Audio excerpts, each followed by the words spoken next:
Hey guys, how's it going? My name is Jimmy and welcome to my new video. So in this video, what I'll be doing is going over a few different effects that you can achieve using the local adjustments within Adobe Lightroom 5, but more specifically, the Radial Adjustment Filter. So hopefully this should be a relatively quick and easy tutorial to follow along with, and what I'll be covering is just some of the different effects and different results that you can achieve solely by using the Radial Adjustment Filters. So the reason I'm making this video is because I think it's a feature that a lot of people may not be completely aware of, or a lot of newer Lightroom users might not realize the different things that you can achieve with it. So in this video I'll be going over 3 or 4 basic things that can be done just by using the radial filters or a couple of other local adjustments. So let's jump right into it. You can see here I've got these 4 photos up on my screen. Now these top 2 photos I'll be going over the radial adjustments for, and I'll show you the settings and some different things that I can use on these different photos. And these bottom 2 images are just really examples which I'll show you the before and afters for.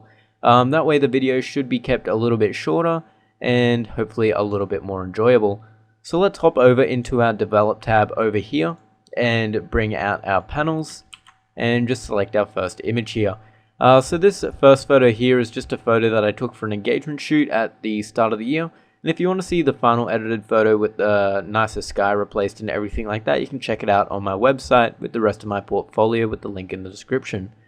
So what I'm going to be doing with radial adjustments on this photo is a couple of things to add a little bit of style and also bring a bit more attention towards the couple. So the first thing we're going to do is select our radial filter up in the top right hand corner here, or press Shift M. So as we click that, you can see all of the settings come up here, and they're pretty much all of the basic controls.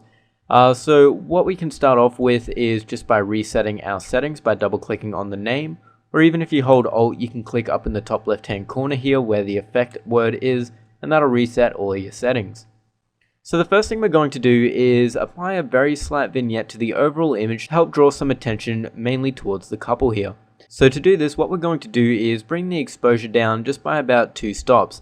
Now definitely don't do it this much unless that's the effect you really want, but I'm just doing it a bit more dramatic just so you guys can see it. So once we've done that, what we can go ahead and do is draw a circle around our couple like so.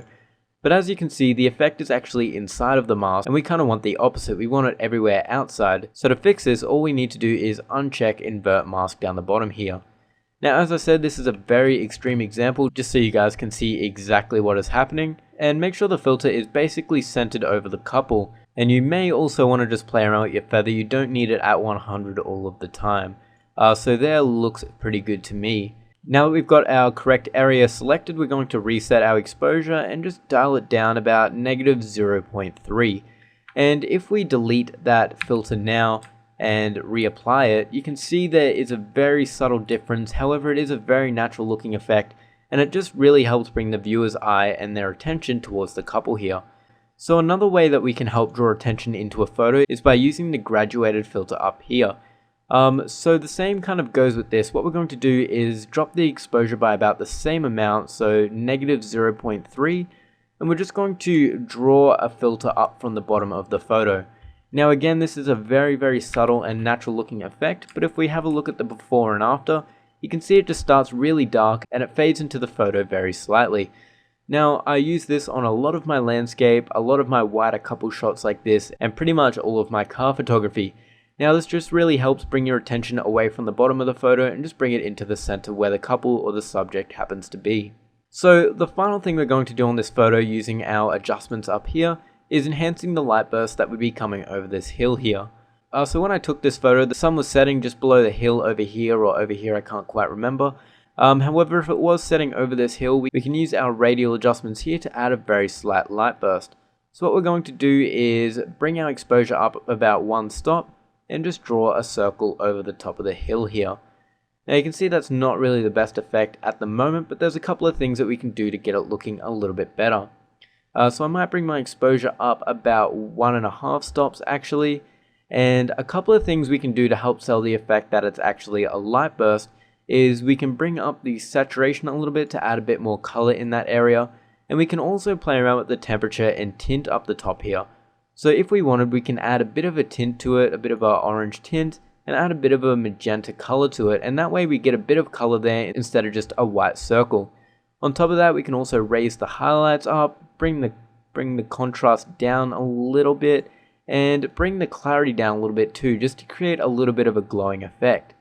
Now this definitely isn't the best way to make light bursts, and if you want a full tutorial, I've actually made one about how I make mine within Photoshop, so you can check that one out on the screen now.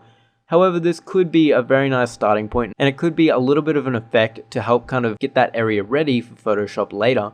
So if we have a look at the before and after of that photo as a whole, you can see there's a nice vignette around the edges, a nice fade in from the bottom, a nice vignette around the couple, and now a little light burst.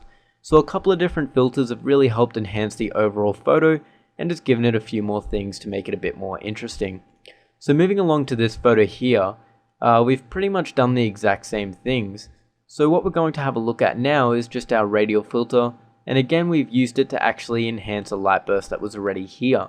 So if we take a look at the raw photo, this is it here, you can see I was shooting into the sun, so there is a bit of a light flare here.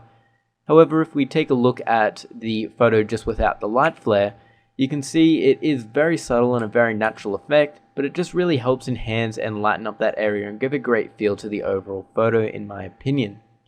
So if you're curious about the settings, you can see it's just pretty much the same settings as last time, just a bit of saturation, a bit of exposure, and some slight color temperature. I've also added a light burst in the top right hand corner here, which is a lot brighter and negative clarity since all of that is out of focus. And you can see that just really helps make that area pop a little bit more if that's something you like doing. Now one little effect that I didn't mention before is creating actual vignettes using the Radial Adjustment Filter. Now of course there is an actual setting and a slider for vignettes within Lightroom. However, this can be a great way to kind of add custom vignettes and make them a bit more specific to your photo and what you're after.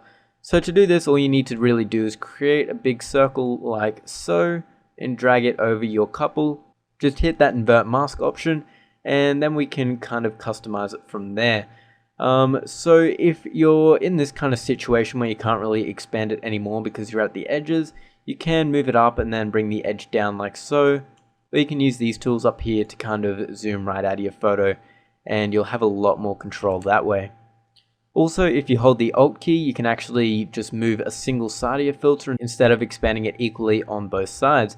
So once you get the kind of vignette you're going for, let's just say we're happy with that, you can adjust the settings a little more to suit your photo.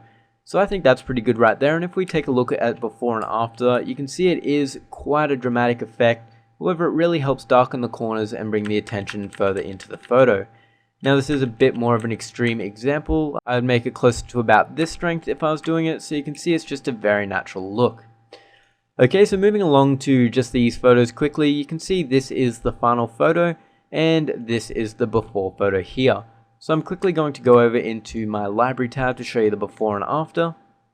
And as you can see there, we've done a couple of those different things to help enhance the overall photo. Now there has been some Photoshop work done on this one, so it does look a little bit different. But however, you can see a bit of light burst coming through the leaves over here. You can see a slight vignette in the corners, as well as the darkening effect in the foreground. And you can definitely see that I've darkened everything else except for the couple to really draw the attention into them, and I think it's a really great effect. So moving along to our final two photos, you can see there is a pretty drastic change between these two. Again, this is something a bit more dramatic than I'd usually do.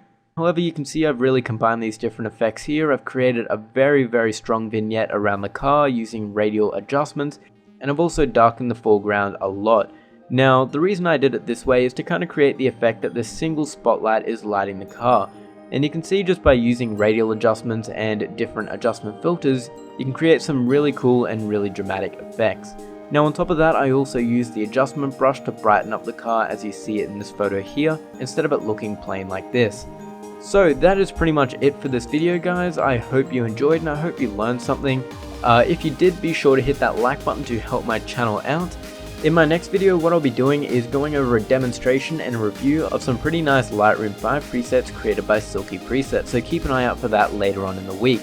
However, thank you very much for watching and I hope to see you in the next video. Goodbye.